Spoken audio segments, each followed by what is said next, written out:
My name is Ethan Hayes. I'm 28 years old, and right now, I'm lying in a hospital bed, staring at the ceiling and pondering life's three biggest questions. Who am I? Where am I? And who is this breathtakingly beautiful, yet ice-cold woman sitting by my bed?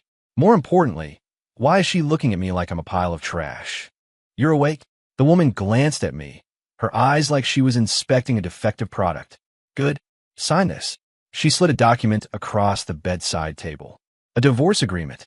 I blinked, disoriented, searching her perfect features for any hint of a joke. Nothing. Not a flicker. Excuse me, do I know you? I asked, genuinely confused. She paused, her beautiful eyes betraying a flash of emotion I couldn't quite place. A hint of hurt, maybe, or relief. Ethan, she said, her voice flat, though I detected a faint tremor. The amnesia act is a little cliché. I'm serious. I tried to sit up, a jolt of pain shooting through my head. Ow, I really don't remember. Wait, what did you call me? Ethan? Is that my name? She stared at me for a full 30 seconds, her gaze assessing, like she was dissecting a complex business proposal. Then she pressed the nurse call button by my bed. Her movements were as elegant as a concert pianist's, but her eyes looked like she wanted to perform my lobotomy herself. What in the world did I do to piss her off this much? 5 minutes later, I was surrounded by a team of white coats. After 2 hours of tests, the verdict was in: brain damage from the car accident, selective amnesia. My memory was currently stuck at age 24. 24. I mumbled, so how old am I now? 28. The woman leaned against the doorframe, arms crossed, adopting I'll just watch your little show posture. 4 years. You forgot 4 years. For years? What did I miss? The World Cup? The Olympics? Bitcoin skyrocketing? Wait, wrong priorities.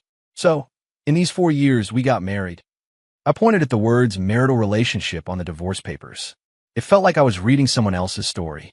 To be precise, married 3 years, separated 1, and now on the verge of divorce. Her tone was as bland as if she were discussing the weather. Just sign it, Ethan. I know you're a busy man. No need to waste each other's time. I struggled to process the information. Why are we getting divorced?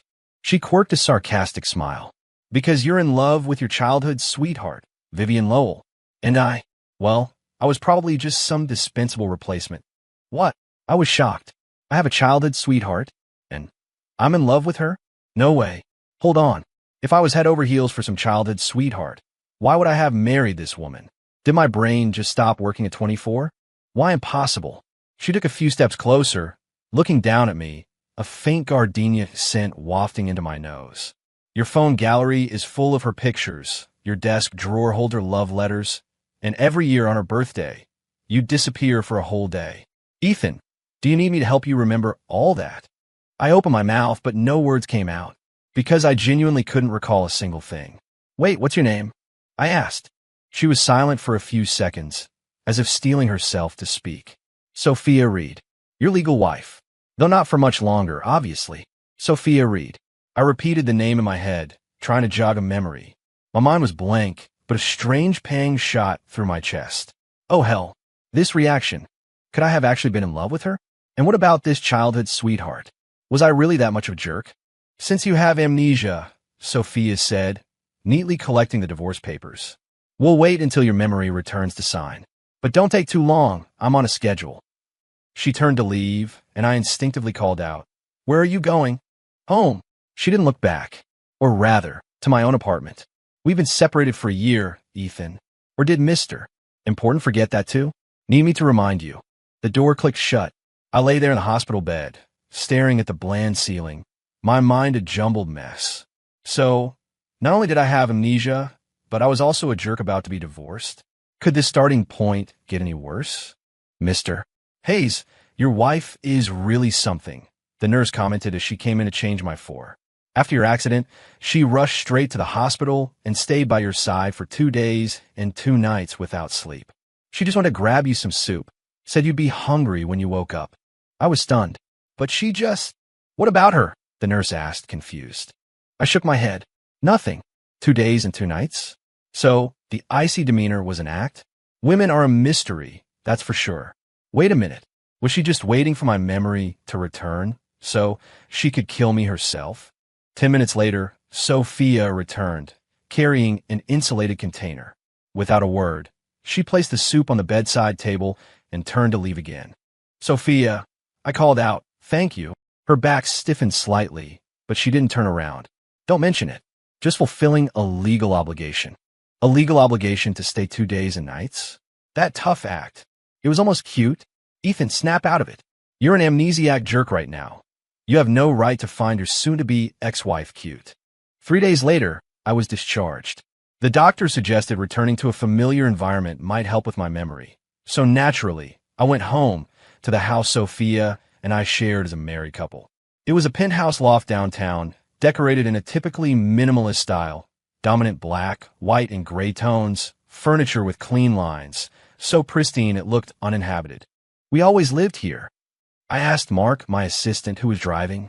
Mark glanced at me in the rearview mirror, his expression unreadable. Yes, Mr. Hayes, you and Ms. Reed lived here after you married, until Ms. Reed moved out a year ago. Why did she move out?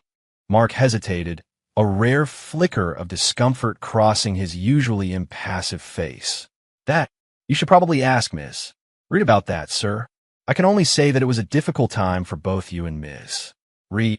Difficult for both of us? Sounds like something major happened. Did I get violent? No, judging by her feistiness, if anyone got violent, it was probably her hitting me.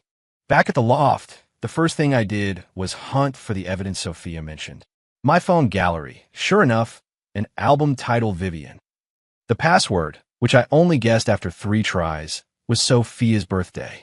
Inside were photos of the same girl, from awkward teenage years to confident adulthood, spanning at least a decade.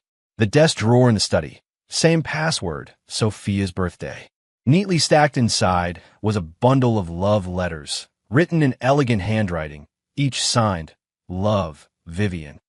My computer's email, every February 14th, there was an email sent to Vivian Lowell, the message invariably, happy birthday, thinking of you always. The evidence was overwhelming. I slumped back in the chair, questioning everything. So, I really was in love with this Vivian girl, and I married Sophia as a replacement? What kind of cheesy melodrama was this? How many bad rom-coms had I watched before I turned 24? Just as I was wallowing in self-loathing, the doorbell rang. Standing outside was Sophia, holding a suitcase. The doctor said you still need someone to look after you, she said, her expression blank, though the tips of her ears were faintly red. Since we're not officially divorced yet, I'm moving back for a few days. Don't misunderstand, it's just a legal obligation. I stepped aside to let her in, feeling an inexplicable sense of relief. Her ears were red. She was definitely blushing. Wait, Ethan, you're supposed to have amnesia. Play the part better. So, Vivian Lowell. I began, choosing my words carefully. Where is she now? Sophia's movements paused as she set down her suitcase, and her voice turned cold. Overseas. She left last year. You personally saw her off at the airport. Do you need a flight number 2? So, it's because she went overseas that you decided to divorce? Sophia straightened up, looking directly into my eyes, her gaze as sharp as a surgeon's scalpel. Ethan, amnesia isn't an excuse to play dumb. You love her. That's a fact, and I've accepted it. Now, all I want is my freedom. It's that simple. Her voice was calm as she said this, but I noticed her knuckles were white as she gripped the handle of her suitcase. She was clearly struggling to control her emotions. So, she still cared? What if I said, I asked cautiously, I don't remember loving her. Sophia laughed, a bitter, sarcastic sound. Then wait until you remember. But given your memory, Mr. Hayes, I might need to remind you, last Valentine's Day, you said you were working late. In reality, you were celebrating Vivian's birthday. I called you, and Vivian answered. She said you were in the shower. My heart sank. Shower? Valentine's Day? Damn it. Ethan, you really are a piece of work. I'm sorry. The words tumbled out before I could stop them. Sophia froze, her eyes flickering, but then quickly reverted to cold indifference. Don't be. It's all in the past, anyway. She pulled her suitcase upstairs, and I heard the master bedroom door click shut. Master bedroom? So, she was sleeping in the master, and I was in the guest room? Had we been sleeping in separate rooms before? How flimsy was this marriage? Over the next few days, Sophia and I settled into a strange cohabitation. She slept in the master. I slept in the guest room. Every morning, she woke up at 7 sharp to make breakfast, surprisingly good, completely at odds with her cool exterior. I tried to help, but I was clumsy, always making a mess of the kitchen. Were you this clumsy at 24, too? Sophia finally asked after I'd broken my 3rd plate. I scratched my head, deciding to be honest. Honestly, I don't remember what I was like at 24, but judging by my current performance, I probably wasn't the sharpest tool in the shed. Sophia paused, then turned her face away, but I caught the slight upturn of her lips. She smiled, even if it was only for 0.1 seconds. Progress. Just go wait outside, she waved as if shooing a fly. I leaned against the kitchen doorframe, watching her skillfully stir-fry something in the pan. She wore loungewear, her apron tied in a bow at her waist, her hair loosely pulled back, a few strands falling around her face. This scene felt strangely familiar. Did we do this often? You cooking, me watching? I asked. Sophia didn't stop, but her voice was softer. No, you rarely came home for dinner. And even when you did, you'd eat and then head straight to your study or take calls. Oh, so I was a workaholic and an emotional abuser? Ethan, you deserve to be divorced. The atmosphere grew cold again. That night, I lay awake in the guest room, tossing and turning.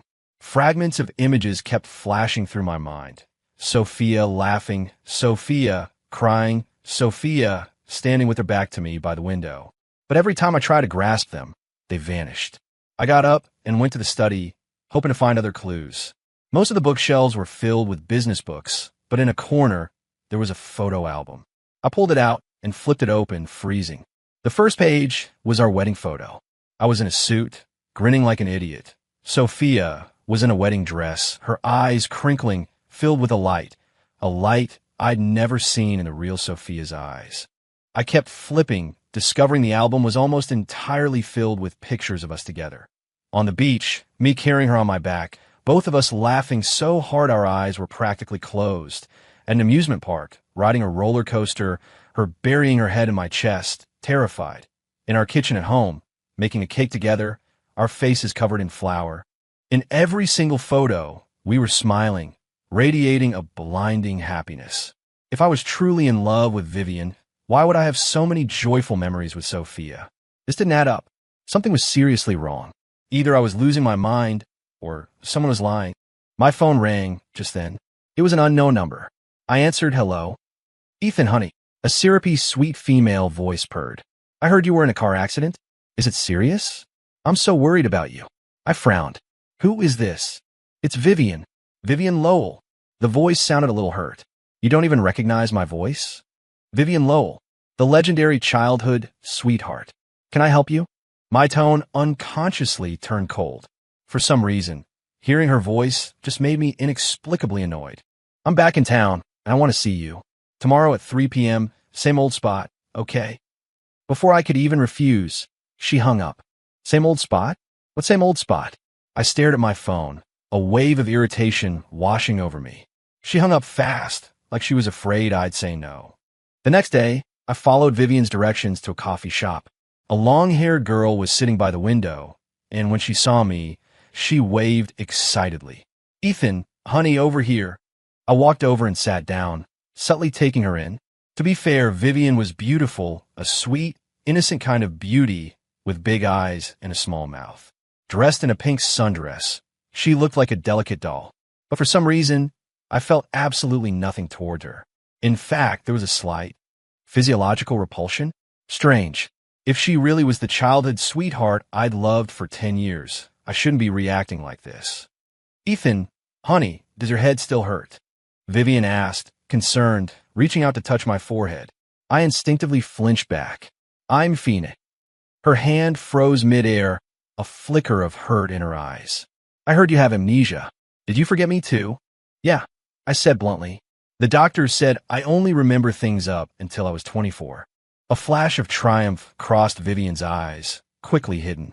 So, do you remember anything about us? I shook my head. It's okay, I can tell you. Vivian took my hand, her palm a little sweaty. We grew up together, And you always said you'd marry me when we were older. Then we started dating, and we were so happy. But 4 years ago, you suddenly married Sophia. I know you did it to spite me, because I was mad at you then." As she spoke, she started crying, tears spilling freely. "Ethan, honey, I regret it so much. If I hadn't been so stubborn back then, I'd be the one standing by your side now." I pulled my hand back and offered her a napkin. "So, you're saying I married Sophia to get back at you?" Vivian nodded vigorously, her eyes glistening with tears. "You always loved me. Sophia was just my stand-in. See, you were married for 3 years. Were you ever truly happy?" I froze. She had a point. If I really loved Sophia, why did that photo album only go back 2 years? Why were there no pictures from the last year? Why was our home as cold and impersonal as a hotel? What she said sounded logical, but why did I still feel like something was off? "Ethan, honey," Vivian wiped her tears, looking at me expectantly. "Now that Sophia is divorcing you, this is our chance. A fresh start, okay?" I stayed silent for a long time. Vivian's expression shifted from hopeful to uneasy, and finally, a little panicked. What was she panicking about? "I need time to think," I said. Vivian sighed in relief and squeezed my hand again. "Okay, I'll wait. But Ethan, honey, please don't make me wait too long, okay?" I nodded and stood up to leave. As I walked out of the coffee shop, I glanced back.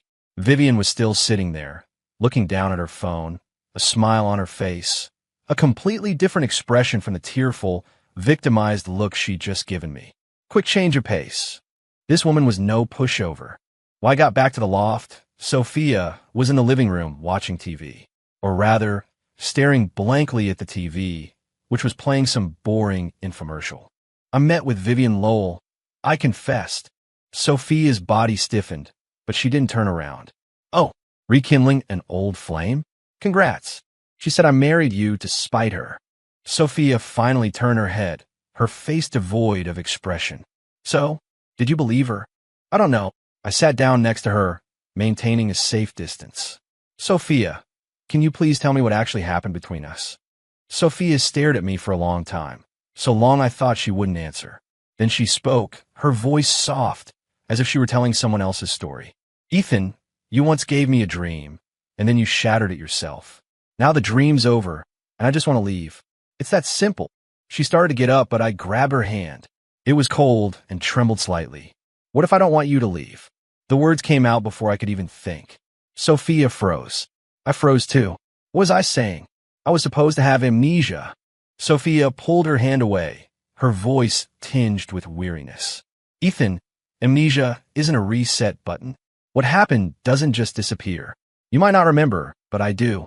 All the hurt, all the lies, I remember them all." She walked back to the bedroom and closed the door. I stared at that closed door, a dull ache settling somewhere deep in my chest. The pain, it felt real.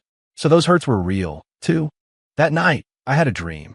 In it, Sophia stood in the rain, soaked through, her face streaked with what could have been rain or tears. She looked at me and said, "Ethan, when you said you loved me, were you lying?" I wanted to say no, but I couldn't make a sound. Then I saw another version of myself walk past her, arm in arm with Vivian, not even sparing Sophia a glance. I woke up. I sat on the bed, my heart pounding, drenched in a cold sweat. The dream had been too real, too vivid to be just a dream. So, I really did that. Over the next few days, I started frantically searching for fragments of my memory. I found an old journal, entries from when I was 25, recorded daily. But then, when I turned 27, it suddenly stopped. The last entry read, "Saw Vivian today. She's the same as always." Sophia asked if I still loved her. I didn't know how to answer.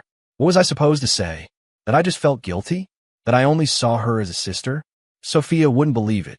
I flipped through earlier entries, noticing a pattern. Every time Vivian Lowell was mentioned, my relationship with Sophia would sour in the following days. But there were also many entries detailing sweet, everyday moments with Sophia. Sophia's afraid of the dark. I bought her a nightlight. She called me childish, but she turns it on every night. Sophia's allergic to mangoes. Accidentally ate a dessert with mango today. Scared the hell out of me, rushing her to the ER. No mangoes in the house, ever again. Sophia loves sunflowers. Planted a row on the balcony. She says sunflowers always face the sun, just like she always faces me. That woman has a way with words. If I only saw her as a replacement, would I have gone to such lengths? The inconsistencies were piling up. One day, I found a locked box in the study. I tried countless passwords, but none worked. Then, on a whim, I typed in Sophia's birthday, and it opened. Sophia's birthday again. Was I just hopelessly in love with her? Inside the box weren't love letters, but a stack of medical reports and pill bottles. I picked up one report, my face slowly turning ashen. It was Sophia's depression diagnosis, dated a year ago. Severity: severe. Recommendation: hospitalization, family support. My hands trembled as I flipped through other documents, psychological counseling records, medication plans, and even a consent form for an abortion. Patient's signature: Sophia Reed. Family member's signature: Ethan Hayes. The date was exactly 1 year ago, the month we started our separation. Reason for surgery: patient's depressive episode, suicidal tendencies, unsuitable for continued pregnancy. I found it hard to breathe, as if someone had choked me. A baby. We had a baby, and then it was gone? Because of me? Who told you to touch that box? Sophia's voice came from the doorway, cold as ice. I looked up to see her standing there, pale, her body trembling slightly. Sophia, what is all this? Give it back. She walked over and snatched the box, holding it close like a precious treasure. Ethan, this is the last time. Once your memory fully returns, we're getting divorced immediately. Let's stop torturing each other. But the baby, there was no baby. Sophia suddenly erupted, tears streaming down her face. There was never a baby. It was just a mistake that should never have happened. She clutched the box and rushed back to the bedroom, locking the door. I stood in the empty living room, realizing for the first time, I might not just be a jerk. I might be a complete and utter asshole. Ethan, what the hell did you do? After that day, Sophia started avoiding me. She left early and came home late, and even when she was home, she kept herself locked in her room. I knew she was waiting for my memory to return, waiting for me to sign the divorce papers, and then disappear completely from her life. But I didn't want to. Even though I didn't remember what happened in the past, I could feel it. I didn't want to lose Sophia. This feeling wasn't about responsibility or guilt. It was a deeper, ingrained instinct. Even if I was a jerk, I needed to understand how I was a jerk. At least let me know the details of my jerkiness. I started making breakfast for Sophia every day, even though I often made a huge mess in the kitchen. Day 1, the fried eggs became charcoal pucks. Day 2, the oatmeal turned into a brick. Day 3, I finally managed a decent sandwich, and I excitedly knocked on her door. The door opened. Sophia stood there in her pajamas, groggy, her hair a mess, looking incredibly cute. Calm down, Ethan, you have amnesia. No woofy smiles. Breakfast, I said, holding out the plate. Sophia looked at the sandwich, then at me, her gaze complex. You made it. Yep. Want to try it? Won't kill you. She took the plate and closed the door. 5 minutes later, the door opened again, and the empty plate was handed back. It was all right. She said all right. She said all right. That basically means she loved it. I started leaving a light on for her when she came home late. The first time, she froze at the doorway, staring at the warm glow of the floor lamp in the living room, silent for a long moment. Why aren't you asleep yet? She asked, her voice a little hoarse. Waiting for you, I said. For safety. She didn't say anything, just quickly headed upstairs. But I saw her wipe her eyes. Was she crying? Why? I even bought a huge bouquet of sunflowers and put them in a vase in the living room. When Sophia came home from work and saw the sunflowers, she froze. She stood there, staring at the flowers for a long time, so long I thought she was going to yell at me for wasting money. Then she said softly, "Sunflowers. They wither. I'll buy more when they do," I said. "As long as you like them, you'll always have them." She turned to look at me, her eyes red-rimmed. "Ethan, what's the point of all this now?" "I don't know," I said honestly, "but I just want to." Sophia was silent, then turned and went upstairs. But that night, she didn't lock her bedroom door. Progress. This was major progress. However, the good times didn't last. One day, I went too far, not only making breakfast, but also preparing a packed lunch, and even cleaning the entire loft before she got home from work. When Sophia returned, She finally snapped. Ethan, what exactly are you trying to do? She pushed the lunchbox aside. Playing the devoted husband game? Do you find this entertaining? I'm not playing games, I said seriously. Sophia, I'm trying. Trying what? Trying to get me to give you another chance to hurt me. Sophia stood up, her eyes red-rimmed. Do you know, you're acting exactly like you did when you were pursuing me? Thoughtful, gentle, attentive. And then what? Once I fell for you, you started pulling away, started missing your childhood sweetheart. She took a deep breath, but the tears still fell. Ethan, I won't fall for the same trick twice. I watched her tears, my heart clenching. She looked beautiful when she cried. Wait, wrong focus. What if I said, my voice was husky, this time it's real? Sophia laughed, tears streaming down her face. You said the same thing back then. When you were pursuing me, you said you were serious, that you and Vivian were just a thing of the past. I believed you. And then what? Then I saw those photos, those love letters, those birthday wishes you sent her every single year. She wiped away her tears, her voice calming. Ethan, I'm not stupid. Being fooled once makes me naive, but being fooled twice would make me genuinely foolish. She turned and left, and I stood there, feeling helpless for the first time. So all that evidence was real? But then why did I have all those happy memories with her? It just didn't make sense. That afternoon, Vivian Lowell called again. Ethan, honey, have you made up your mind? I'm waiting for your answer. I looked out at the gloomy sky and suddenly asked, Vivian, why did we break up back then? A few seconds of silence on the other end. Then her voice came back, a little flustered. Because I was too stubborn. I always got mad at you. Specifically, you were busy with work, had no time for me. So, I suspected you were seeing someone else. Did I cheat? Of course not. Vivian quickly denied. You just weren't attentive enough to me back then. So you broke up with me because I wasn't good enough? Then why did I come back and pursue you again later? Vivian stammered. Well, because you still loved me. Even though I broke up with you, you never let me go. If I loved you, why would I marry someone else? This time Vivian was silent for even longer, finally saying with a whimper, Ethan, honey, do you not believe me? Did Sophia say something to you? She's always been jealous of me, always trying to break us up. She didn't say anything, I said calmly. I just want to know the truth. The truth is you still love me, and I still love you. Vivian's voice was full of grievance. Sophia was just an intermission. Now it's time to get back on track. After hanging up, I was even more certain Vivian was lying. If I truly loved her that much, why were there so few entries about her in my journal? Why were there no chat logs on my phone, only photos? Why couldn't I remember anything about what she liked or disliked? I started investigating.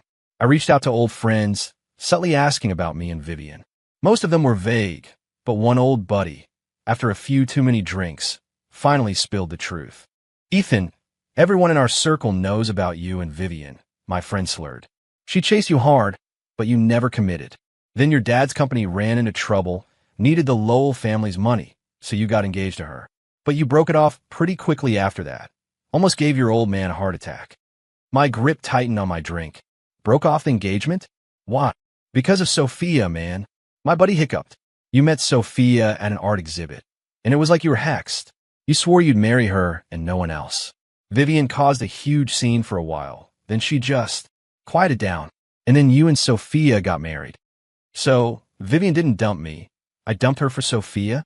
Then why did I get so entangled with Vivian later? And after I got married, did I still keep in touch with Vivian? I asked. My buddy's eyes darted around. Well, occasionally. Vivian never really gave up. Always found excuses to get close to you. Your wife argued with you about it a few times. But honestly, Ethan, I don't think you ever really felt anything for Vivian, just guilt. Breaking off that engagement really messed her up. The amount of information was overwhelming. I couldn't process it all at once. So the truth was, I got engaged to Vivian for family business. Then I met my true love, Sophia, and broke off the engagement. Vivian, unwilling to give up, kept pursuing me, and I handled it badly, causing Sophia to get hurt. That sounded a lot more plausible. But what about all that evidence? The photos, the love letters, the birthday wishes? How'd that all fit in? When I got home, Sophia wasn't there. On the living room coffee table lay a signed divorce agreement, with a note beside it. Ethan, I'm tired. I've signed it. You should sign it too. Let's let each other go, okay? I stared at the agreement and suddenly felt ridiculous. I'd forgotten our past, forgotten how I'd hurt her, and now, without even a chance to make amends, I was about to lose her completely. No, at least, not until I figured everything out. I tore the agreement to shreds. The sound of tearing paper was surprisingly cathartic. Oh well, it was done. When Sophia came back and saw the shredded paper in the trash can, she froze. I won't sign, I stated flatly. Sophia, I'm not signing anything until I remember everything. You'll sign when you remember, Sophia sneered. You'll be practically begging to sign then. Then we'll wait until I remember, I countered. We stood there, locked in a stalemate, the air crackling with tension. Just then, the doorbell rang. Standing outside was Vivian Lowell, carrying an insulated food container. Ethan, honey, Mark told me you haven't been eating well, so I specially made you some chicken noodle soup. She saw Sophia behind me, and her smile faltered. Ms. Reed is here too. Sophia's face was impassive. This is my home. Where else would I be? Vivian bit her lip, looking like a wounded puppy. Ethan, honey, I didn't know Ms. Reed was here today. Maybe I should come back another time. No need, Sophia said, turning to walk back inside. You two talk. I'll just pack my things and move out.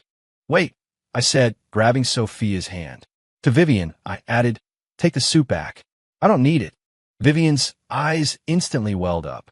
Ethan, honey, you used to love my chicken noodle soup. That was then, I said calmly. I don't like it now. Is it because of her? Vivian pointed at Sophia. Is she not letting you drink it? Ethan, honey, you weren't like this before. You never let anyone dictate what you do. Vivian, I cut her off. Let's talk. I took Vivian down to a coffee shop downstairs and got straight to the point. I talked to some friends. Their version of events is a little different from yours. Vivian's face changed. What? What do you mean? They said I was the one who broke off our engagement, not you who ended things. Vivian gripped her coffee cup. So what? Didn't you regret it later? Didn't you always pine for me? Did I? Of course you did. Vivian exclaimed, getting agitated. You celebrated my birthday every year. You had my photos on your phone, my love letters in your study. Are all those things fake?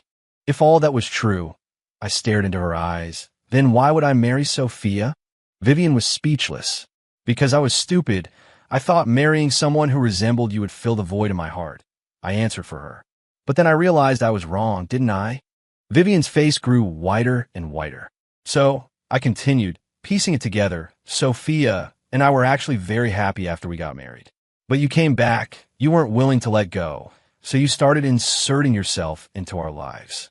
You used my guilt against me, slowly driving a wedge between Sophia and me until our marriage cracked. Is that it? No, Vivian shrieked, drawing several stairs.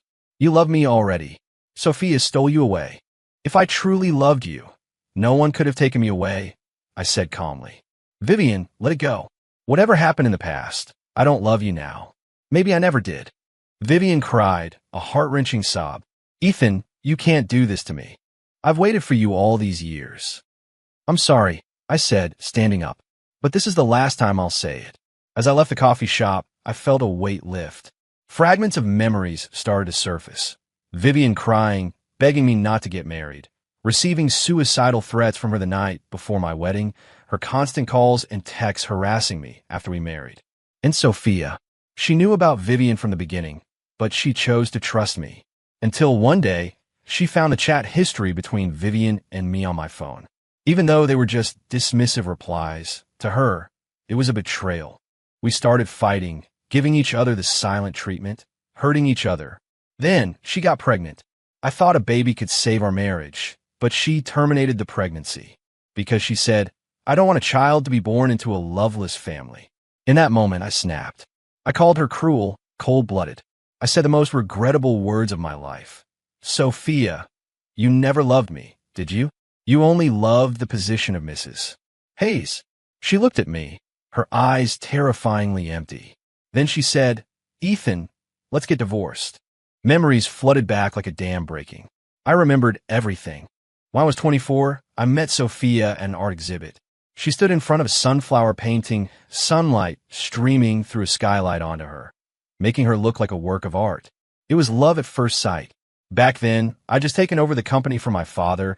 The pressure was immense, and Vivian, as a potential arranged marriage partner, was constantly pushing for an engagement. I refused, causing a huge fight with my family. After meeting Sophia, I was even more certain I didn't want some business arrangement. I wanted to marry the woman I loved. I pursued her for 6 months, pulling out all the romantic stops. The day she finally said yes, I was as happy as a kid. Our wedding was simple, but I was completely content.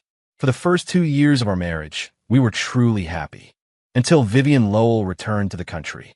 She clung to me like a ghost, using every trick to get my attention, faking suicide attempts, ambushing me outside my office building, even showing up at Sophia's studio to cause trouble. Out of a sense of guilt and lingering history, I never completely cut ties with her. That became the fuse for our marriage's breakdown. Sophia grew uneasy. She asked if I still loved Vivian. I said no, but my actions didn't give her enough reassurance. We fell into a vicious cycle. The more insecure she became, the more irritable I got. The more irritable I got, the more she doubted me. Finally, the tragedy happened. I remembered the day she had the miscarriage. I sat alone in the hospital hallway, feeling like my whole world had collapsed. But instead of comforting her, I blamed her. Because I was scared to face my own mistakes, scared to admit that I had destroyed our happiness. So I pushed the blame onto her, using coldness to protect myself. And then we separated. For a year, I wanted to reach out and make things right every single day, but my pride and guilt held me back. Until the car accident. So, I really was that big of an asshole. No wonder she wanted a divorce.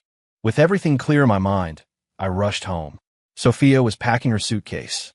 When she saw me, she froze. "You remembered?" she asked, her voice barely a whisper. I nodded, my voice thick with emotion. "I'm so sorry, Sophia, I'm so sorry." I remembered everything. All of it. Sophia put down the clothes she was holding and looked at me calmly. "So, now you can sign the papers?" "No," I said, kneeling down and taking her hands. "I won't sign." "Sophia, please, just one more chance." Sophia pulled her hands away. "Ethan, it's too late." "It's not too late. As long as you're alive, as long as I'm alive, it's not too late." I stammered. "I know I messed up. I was an asshole. I was a coward. I shouldn't have let Vivian interfere in our lives, and I definitely shouldn't have hurt you when you needed me most. But Sophia, I love you. I've always loved you." Sophia's tears fell. "If you loved me, you wouldn't have treated me that way." Because I was a fool. I smacked myself hard across the face. I was too stupid to tell the difference between guilt and love. Too stupid to handle things the right way. "Sophia, you can punish me. You can torture me. Just don't leave me." Sophia was shaking with sobs. "Ethan, do you have any idea what this last year has been like for me? Every night, I had nightmares, dreaming you said you didn't love me, dreaming our baby asked me why I didn't want them. I saw a therapist for 6 months, took countless medications just to barely function. And now, what I'm sorry from you is supposed to make everything start over." "Not start over." I held her tight. "It's for me to spend the rest of my life making it up to you. Sophia, give me a chance. Let me prove that I love you." Sophia didn't push me away, but she didn't respond either.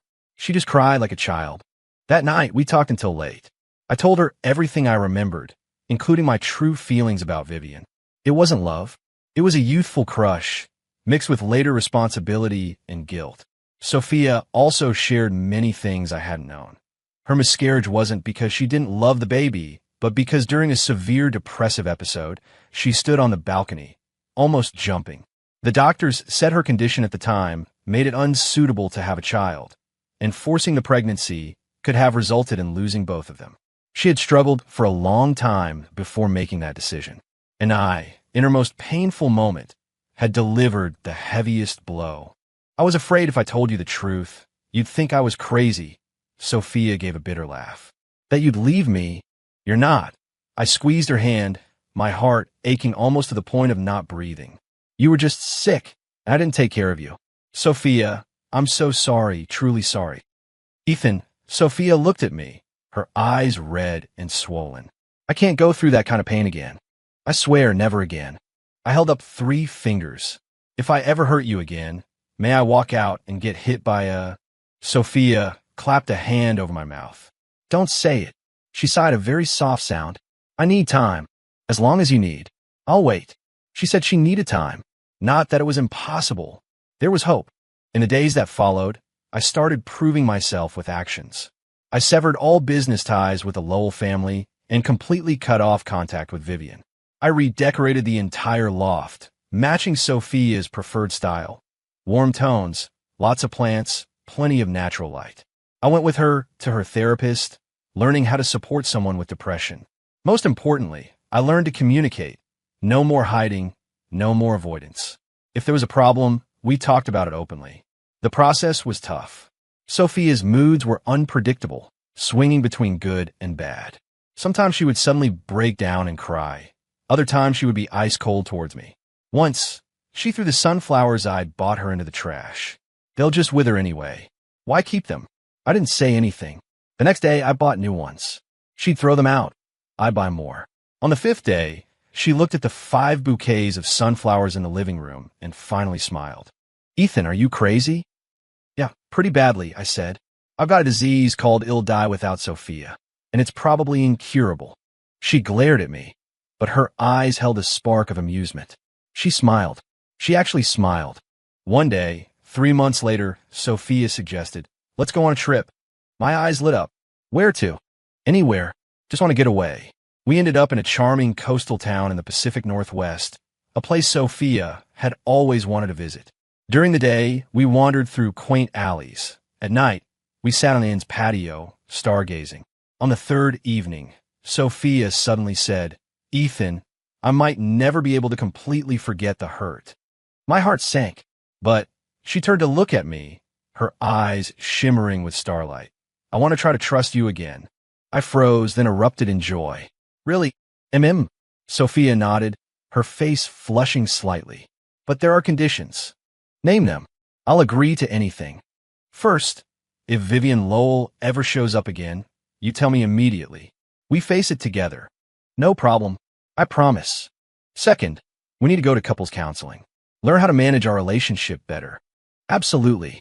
I'll make an appointment tomorrow.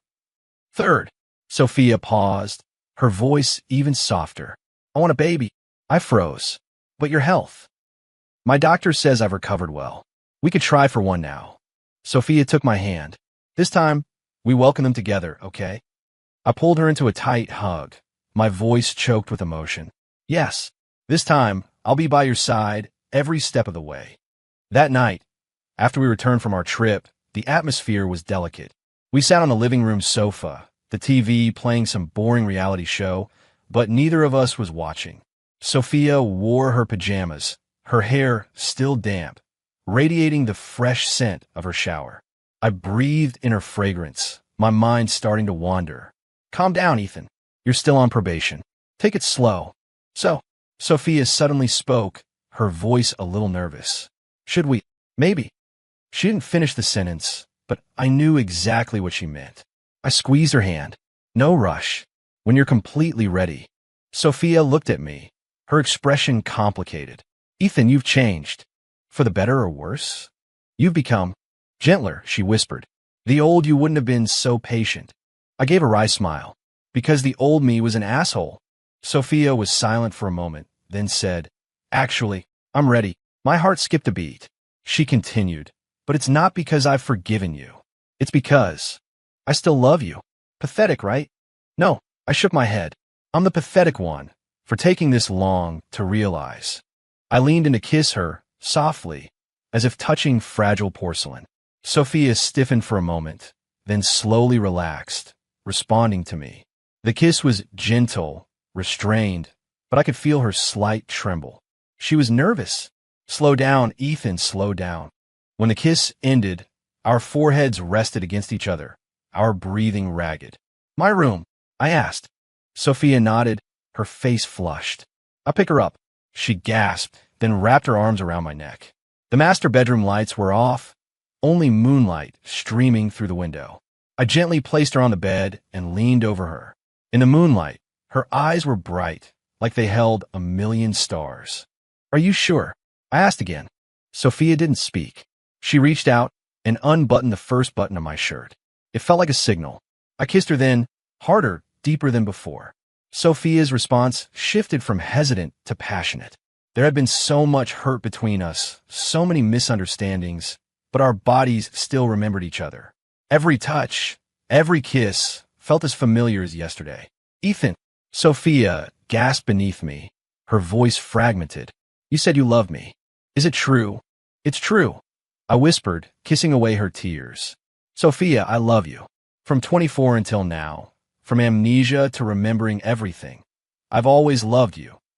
She cried, but this time, she was smiling through her tears. That night, we took our time, slow and gentle. Each move was cautious, each thrust filled with affection. Afterward, I carried her to the shower, and she fell asleep in my arms, exhausted. I gazed at her sleeping face, my heart full. This time, I wouldn't screw it up. On the flight back, Sophia fell asleep with her head on my shoulder.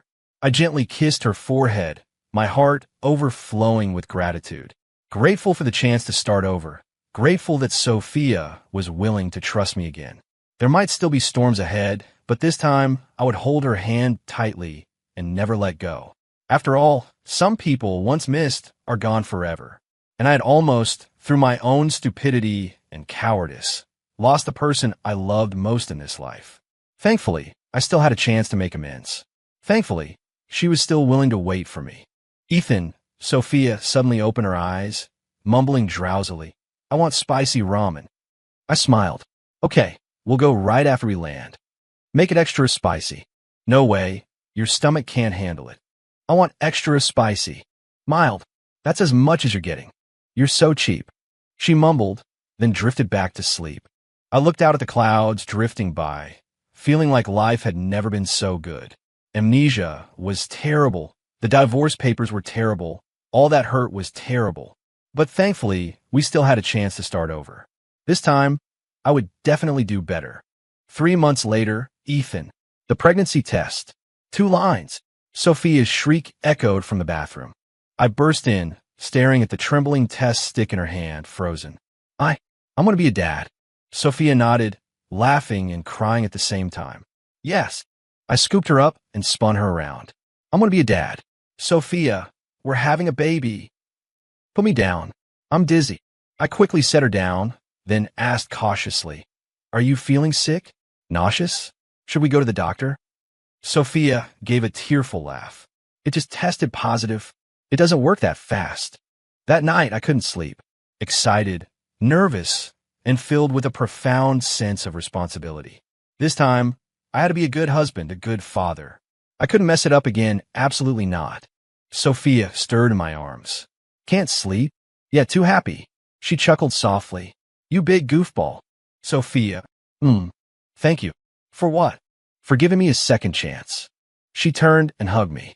And thank you for not giving up on me. Outside, the moonlight was perfect. Inside, love filled the air. This time, we would definitely be happy. End.